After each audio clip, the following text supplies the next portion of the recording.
E aqui no podcast Agro Sertão, dentro da EAgro 2025, um oferecimento Sebrae Bahia e FAEB Senar, nós vamos conversar agora sobre palma forrageira. Isso mesmo, Paulo Suassuna, graduado pela Universidade Rural de Pernambuco, engenheiro agrônomo, está aqui com a gente e vai bater esse papo agora dentro da EAgro 2025. Paulo Suassuna, seja bem-vindo, que alegria poder encontrá-lo. Criatura, eu que agradeço. Eu estou muito satisfeito por estar aqui nessa festa lindona. Eu nunca tinha vindo no EAGRO, é a minha primeira vez, mas estou bestinho com o grau de organização, rapaz. O Sebrae, onde bota o dedo, é de lascar, viu? O velho Sebrae não tem pareia, não. E essas parcerias maravilhosas que ele tem feito, aqui, por exemplo, com a secretária, com a Federação da Agricultura, com o Senar. Esse trabalho que vocês têm feito aqui, de cobertura do Agro Sertão, vocês também são federais. E o povo, rapaz, que trabalha junto com a gente. Eu sou analfabeto com o negócio de eletrônica, essas coisas, mas eu fiquei impressionado com a capacidade potencial dos rapazes que fizeram a questão da sonorização, rapaz, e o arranjo de telão de LED, isso tudo. O domínio da luta, são muito bem qualificados. Foi uma palestra arretada que eu fiz agora. Encheu a casa. É muito bom. A gente que é apresentador, a gente gosta de casa cheia. Então, eu nunca tinha feito também uma apresentação dessa, que o povo fica com esses fones de ouvido e a gente falando aqui, eles escutando. Quem passa por fora, Paulo, o que é que ele está falando? Não tem problema nenhum. A gente está ali dentro, não atrapalha seu ninguém que está do lado de fora. A vida está mudando. Está mudando, tá né? Mudando. Isso é bom, mudando para melhor, né? Isso é joia. Eu fico muito satisfeito com isso aí. Muito, assim, eu fiquei muito impressionado com o nível de organização da festa. Muito bom mesmo. Paulo, a sua vinda aqui para a EAgro para falar sobre a palma, né, sobre a cultura da palma, que é resistência à seca. A seca no Nordeste ninguém nunca vai mudar, né? Mas o cultivo se adaptando a essas novas tecnologias da palma, que é tecnologia, né? Fala para a gente sobre a sua palestra aqui, o que foi que você passou para as pessoas que vieram participar? Veja o seguinte, pela força da necessidade que a gente tem lá nos Cariri Velho da Paraíba, a vida toda a gente pelejou com a planta e ela conseguisse não apenas sobreviver, mas a sobreviver e conseguir render bem nos períodos secos do ano. Porque a gente lá está no bolsão seco do país. É o lugar mais seco que tem no país. Então, lá quando chove, é de março, abril e maio. Só são 3 meses. Certo? Portanto, do mês de junho até o mês de fevereiro do ano seguinte é totalmente seco. E a gente acabou encontrando na palma essa alternativa, vamos dizer assim, que supre totalmente essa necessidade. Acontece que, do jeito que a palma vinha sendo cultivada, os índices de produtividade eram muito baixos. Principalmente, a forma de uso da palma ela era muito subutilizada. E foi isso que nos levou a estudar desde a entrada da palma aqui no Brasil, e a gente chegou a algumas conclusões bem interessantes. Como quem introduziu a palma aqui, as palmas que a gente usa não são brasileiras, beleza? Elas são do continente americano, especificamente do México e um pedacinho dos Estados Unidos. Mas da forma com que ela foi introduzida aqui no Brasil, quem a introduziu foi Delmiro Gouveia em 1907. Então, ela vinha sendo cultivada para forragem aqui, por conta da seca de 1932. Ela vinha sendo cultivada como forragem, usando um sistema de produção errado. Porque Delmiro Gouveia, quando trouxe ela para cá, a finalidade dela era hospedar um inseto chamado cochonilho, para desse inseto a gente coletar dele um corante chamado carmim, para atingir tecidos. Esse foi o mote de entrada da palma aqui no Brasil. Bom, então, quando Delmiro Gouveia trouxe a palma para aqui para o Brasil, tínhamos outro grande empresário aqui no Nordeste chamado Herman Lundgren, que era sediado lá em Recife, que ele tinha 2 fábricas de tecido, uma em Paulista, Pernambuco, e outra em Rio Tinto, na Paraíba. E Lundgren, quando viu que o Delmiro Gouveia tinha trazido a palma para cá com esse objetivo de hospedar o inseto para produzir corante vermelho, porque naquela época, até então, nós, pessoas comuns, a gente só usava roupa branca, preta ou cinza. Só os ricos tinham condições de importar da China ou da Índia os tecidos coloridos. Então, as nossas indústrias aqui no Brasil todas só produziam linhas brancas, pretas ou cinzentas. Lundgren, quando viu o Delmiro Gouveia trazendo essa plantinha para cá, chamada palma, que ela hospedava esse inseto para produzir o corante vermelho, carmim, e como Delmiro, por conta disso, passou a produzir linhas coloridas, Lundgren fez a mesma coisa. Trouxe também a palma e implantou ela lá em Paulista, Pernambuco e Rio Tinto, na Paraíba. E a gente começou a produzir com grandeza tecidos coloridos aqui no Brasil, graças à palma e à caxamira. Isso representou um boom econômico muito grande para a nossa nação. Bom, acontece que no período de 1914 a 1918, a gente viveu a Primeira Grande Guerra Mundial. E a Primeira Guerra ela foi conhecida, ela foi uma guerra diferenciada, porque foi a primeira das guerras que foi travada entre homens, não apenas homens montados em animais, porque até então tudo que era guerra era guerreado em cavalo. Mas já na Primeira Guerra Mundial já tinha caminhão, carro de combate, tanque de guerra e avião. Isso tudo funciona com gasolina. E para você ter a gasolina, a gente tem que refinar o petróleo. E quando refina no petróleo, são inúmeros subprodutos. Entre eles, os nitratos e os nitritos, que é o que se faz tinta. Portanto, já no final dos anos 1920, o mundo todo já detinha a tecnologia de produção de tintas derivadas do refino do petróleo.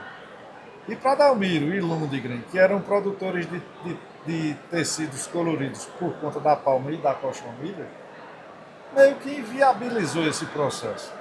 Era mais negócio, economicamente falando, comprar uma lata de tinta e tingir os tecidos, tinta sintética, né, derivada do petróleo, do que ter que plantar a palma, esperar a palma crescer, jogar os insetinhos para os insetos se desenvolver e quando coletar, uma produçãozinha bem pequenininha.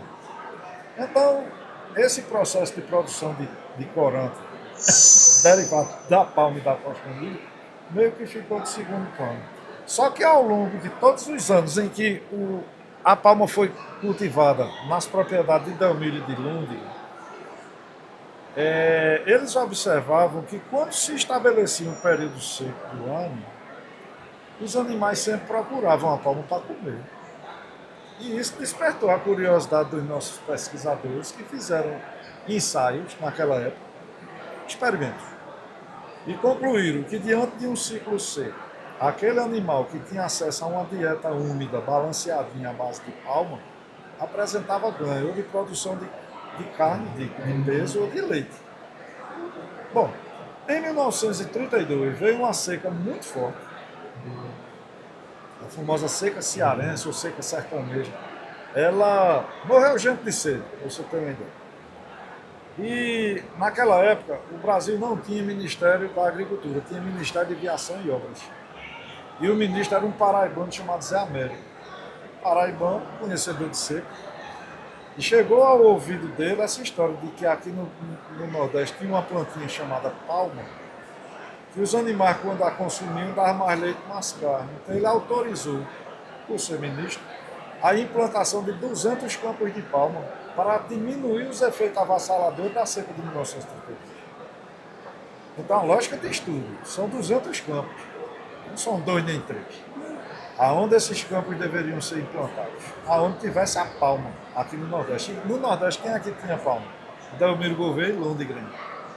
Então, esses 200 campos de palma foram implantados no entorno da indústria de Delmiro Gouveia, em Alagoas, e das duas indústrias de Lundgren, em Paulista, Pernambuco e Rio Tinto, na Paraíba. Então, foi efetivamente a partir de 1932 que a gente começou a usar a palma para forragem, por conta da seca de 1932. A lógica também diz tudo. Veja, eu sou criador de carne, beleza? Então faz de conta que eu fosse vivo em 1932. E lá vem um técnico desse Ministério de Aviação e Obras para destinar esses 200 campos de palma. Então ele dizia, Paulo, tu cria carneiro, tu cria. E a seca? Boa toda, não tá ficando um bicho vivo, tá acabando com tudo. Tu querias na tua propriedade uma carrada de palma, uma parte tu planta, e o que não servir para plantar, tu dá teus bichos para dar uma aliviada na tua barra. Aí eu dizia, uma carrada de quê? Palma. Aí eu, e o que é palma? Porque nós, pessoas comuns, a gente não sabia o que era palma. Porque palma era a matéria-prima usada nas indústrias de Delmiro Gouveia e Lúndez. Pra gente era uma plantinha que estava ali dentro, que quem usava ela era Delmiro. Pra quê? Então, quando ele dizia, rapaz, palma é uma planta arretada, extremamente resistente à seca. Aí eu, opa, o gado quando come, bebe bem pouquinha água, dá mais leite e dá mais carne. Eu digo, opa, é extremamente rústico. Está em qualquer área da propriedade, não precisa ter trato cultural nenhum. Eu digo, era tudo que eu queria. Então ele ainda dizia, e quando você tem ela na propriedade, você tem ela como uma caderneta de poupança. Porque ela não vai morrer nas secas, nos períodos secos. Você não corte ela. Mas no dia que vier uma seca brava, daqui a 8 anos, 7 anos, ela vai estar crescidinha, não tem mais nada para dar à propriedade. Você corta a palma e dá para os seus bichos. É tudo que eu queria. Então, veja, a lógica tem estudo também. Quando eu dizia, e como é que planta essa bicha? Aí ele dizia, fácil. Vá ali na propriedade da Delmiro, que ele tem. Veja como é e faça igual. Então, quando eu copiava aquele modelo estabelecido na propriedade de Delmiro Gouveia, eu estava cometendo um erro, transferindo aquele sistema produtivo na minha propriedade. Porque Delmiro plantava palma pensando na produção do corante. E eu queria plantar palma pensando na produção de forragem. Por isso que as produtividades da gente eram bem baixinhas, entendeu? Aí, com o sistema intensivo, a gente corrige esse sistema produtivo e a palma passa a produzir agora como forragem e em larga escala. Aí ela está botando 400, 500, 600 toneladas no mercado. E como é o cultivo hoje, principalmente quando você passa nas suas palestras, né? Como é que o produtor, mesmo que ele não tenha ainda a mente aberta para produzir palma, como é que ele pode iniciar? Aí é onde está a grandeza do trabalho que vem sendo desenvolvido pelo Sebrae. Porque o Sebrae nos contrata para a gente fazer a difusão desse sistema tecnológico, que chama Tecnologia do Cultivo Intensivo da Palma. Então o Sebrae ele tem os escritórios regionais e os gestores, eles identificam nos trabalhos diários dele as necessidades de cada uma região de atuação daquele gestor. Então, por exemplo, o gestor tal, ele vai num determinado município, identifica que em determinada comunidade o pessoal está tendo dificuldade com a obtenção de forragem para a alimentação do gado, ou dos caprinos ou dos ovinos. Então, o Sebrae me contrata, a gente vai lá e faz uma palestra associada de uma oficina, mostrando o passo a passo de como produzir a palma no sistema intensivo. Hoje em dia, aqui na Bahia, está assim, de produtor rural, produzindo a palma bem certinho do jeito que eu oriento. Graças ao trabalho que o Sebrae tem feito, junto aos produtores rurais do campo. É uma oficina de 6 horas, é arretado. A gente começa com essa parte introdutória para que o produtor rural ele entenda por que é que ele planta a palma ainda do jeito que ele está plantando. Na hora que ele faz, puxa vida, eu estou cometendo um erro desde 1932. E quais são esses erros comuns?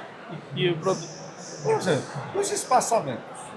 Imagine só, se Delmiro Gouveia precisava colher os insetos para poder produzir o corante, ele tinha que ter acesso a 100% de cada planta. Então ele tinha que arrodear cada uma planta coletando os insetos. E as plantas têm que crescer para caber mais insetos. Então os espaçamentos entre as plantas, 2 metros, 3 metros entre plantas. Outra, como a orientação que foi dada é que ela é resistente e rústica, não precisa ter trato cultural nenhum, não tem no sistema tradicional um hectare de palma plantada que não esteja coberto por mato. Ninguém aduba palma, porque a orientação em 1932 foi, ela é rústica, vai em qualquer canto da propriedade, a turma só planta ela nas pedras, onde tem erosão. Ninguém aduba porque não é para cortar todo ano Então, para que gastar dinheiro com adubo? Deixa, porque daqui a 8 anos ela vai escapando por ali, daqui a 8 anos ela está grandinha, quando vier a próxima seca, aí eu corto e dou para o bicho mesmo. Então, isso tudo a gente corrige. A gente sai de 2.500 plantas no hectare, por exemplo, para 160 mil no sistema intensivo. É muita coisa, viu, Paulo? Puxa, o preparo de solo a gente não planta em cova. A gente vive reclamando que no semiárido chove pouco. Aí eu pergunto, e o que é que você faz? Para essa pouca água de chuva que você diz que cai na sua região, ela fique no solo, infiltre no solo e não corra por cima. Se você ainda planta em cova, tem que plantar em sulcos. Então, são essas coisinhas, essas nuances. Comida. Não há quem consiga crescer se não comer. Ninguém aduba palma. Aí o cara não limpa, não aduba, não dá os manejos todinho que ela precisa. Praga e doença. Quem é que pulveriza nada numa palma? Mas tem que pulverizar, porque se o gafanhoto faz, uma lagarta for lá e pegar o brotinho dela, roeu, a raquete fica desse tamanho, não cresce. Então, tudo isso a gente orienta passo a passo nessas oficinas que a gente vai com o Sebrae. É um trabalho magnífico. Esse ano, aqui na Bahia, eu já vou capacitando mais de 4.000 pessoas pelo Sebrae da Bahia. Na Bahia, a gente acompanha, né, o seu trabalho e vê o quanto é importante, né, para a pecuária.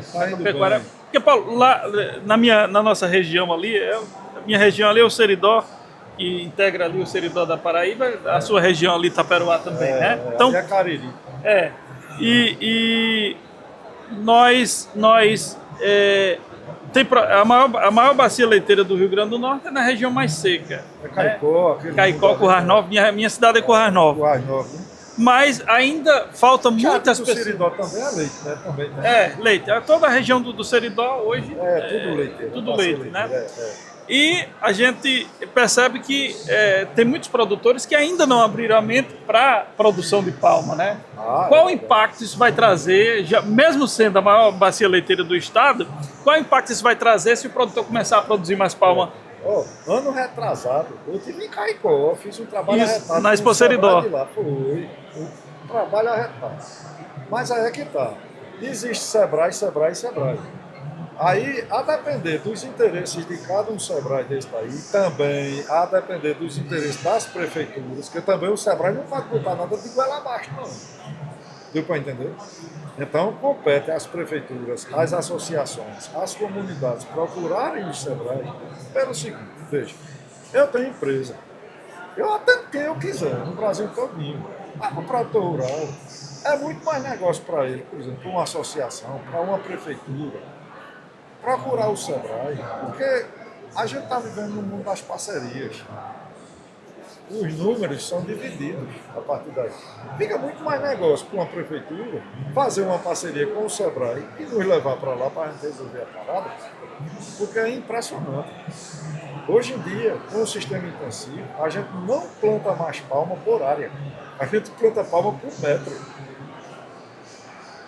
Então isso passa a viabilizar, sobretudo, o pequeno produtor, que é a maioria das propriedades que nós temos hoje no semiárido. É tudo formado por pequenos imóveis rurais, pequenos, de 5, 6 hectares abaixo. A maioria é assim. E é aí onde vem o desafio. Como fazer uma pequena propriedade rural, situada em plena região seca, garantir o sustento daquela família que tem ela como fonte de sobrevivência. Vai com o alisado do Seridó, do Rio Grande do Norte, tá vendo? Vai com alisado lá, mas se lasca. Então, o produtor da gente, ele tem que estar munido de informação, tecnologia, de ponta, para poder se desenvolver bem lá naquele mundo ali. Porque o cara que conhece um agreste, ele não conhece um Seridó no Cariri, não. Isso é a região mais seca do país. Não é verdade? Exato. Então, se a gente não faz um trabalho desse, corriqueiro, assim, de forma intensiva, com as associações, com as prefeituras, junto com o Sebrae, claro, não chega não. Não chega. Aqui na Bahia é impressionante. Eu fico impressionado com o Sebrae da Bahia. Eu vou fazendo esse ano, tipo, 50 ações. 40 é da Bahia. E outros Sebrais são pontuais, entendeu?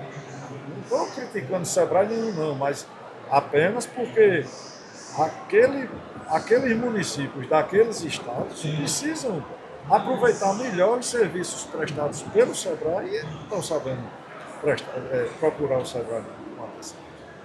E como você, né, dentro das suas palestras, dos seus treinamentos, enxerga a pecuária a médio e longo prazo? Se seguir todas as recomendações que você passa, como é que você enxerga a pecuária da frente?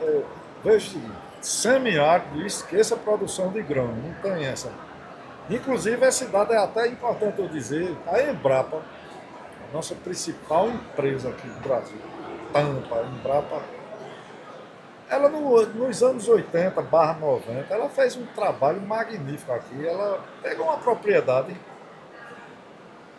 de semiárido, durante 10 anos seguidos, plantou milho e feijão, grãos, só colheu 3. Ou seja, para quem quer plantar milho e feijão aqui no Nordeste do Brasil, no semiárido, você só tem 30% de chance de lucrar.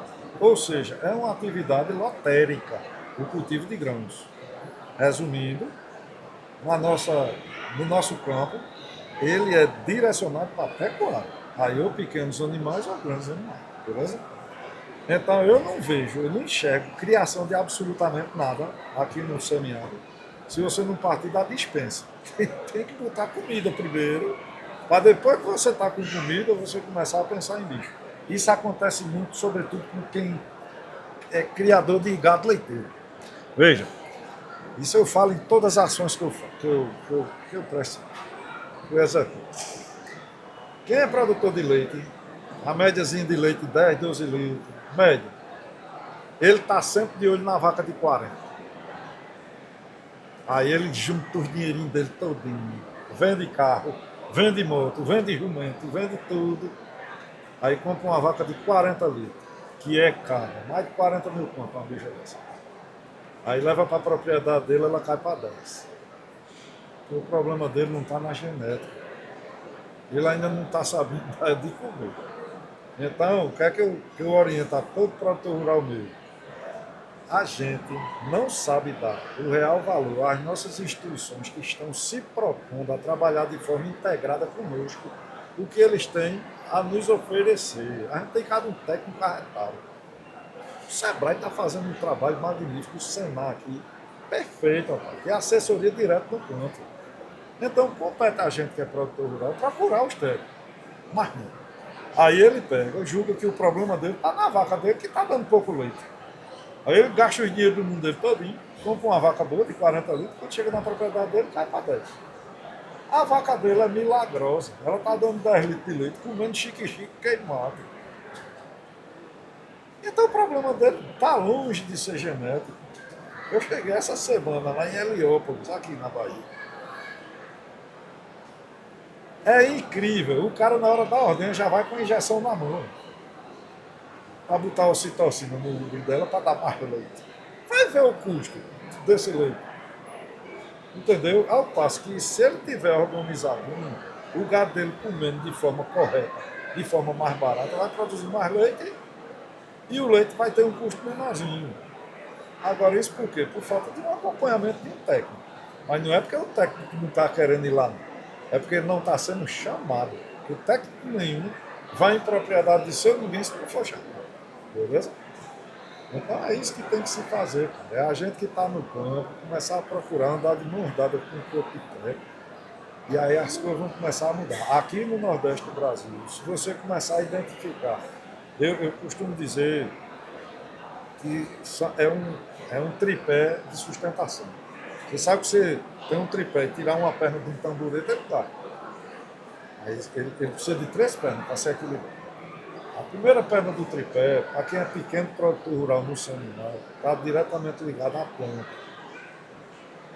Identifica a planta certa para a sua região, identificada a planta, corrija a variedade.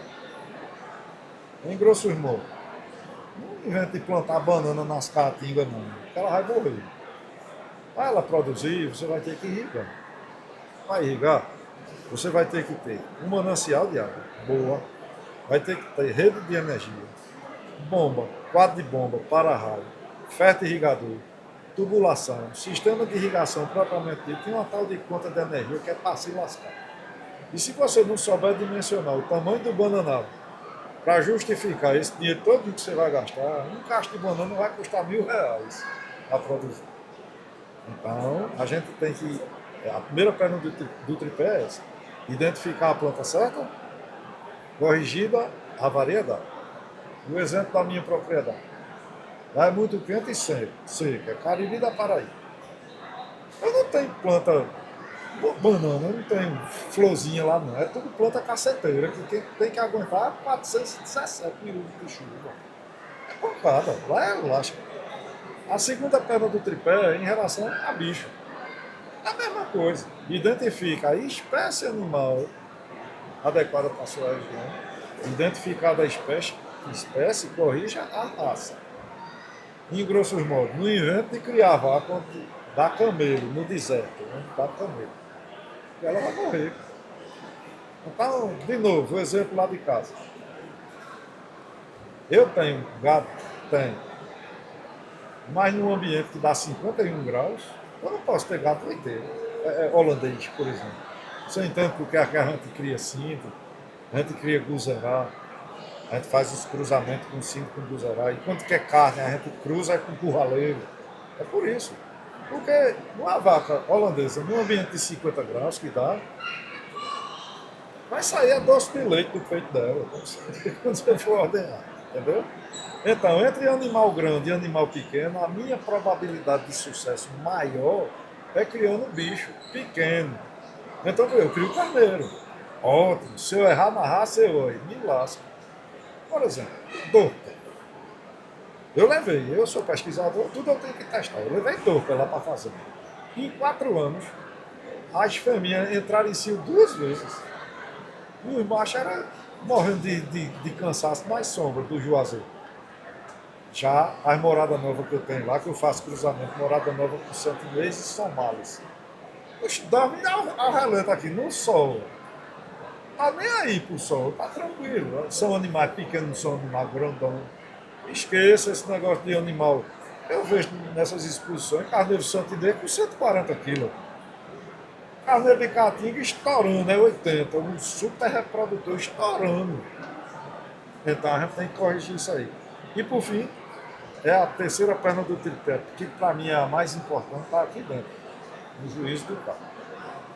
É ele saber que tem que plantar a planta certa, da variedade certa, criar o bicho certo, da raça certa, e saber plantar e criar da forma correta para a sua região. Se ele fizer isso, é o tripé de sustentação. Não há quem sustenta a gente. Nós estamos eleitos.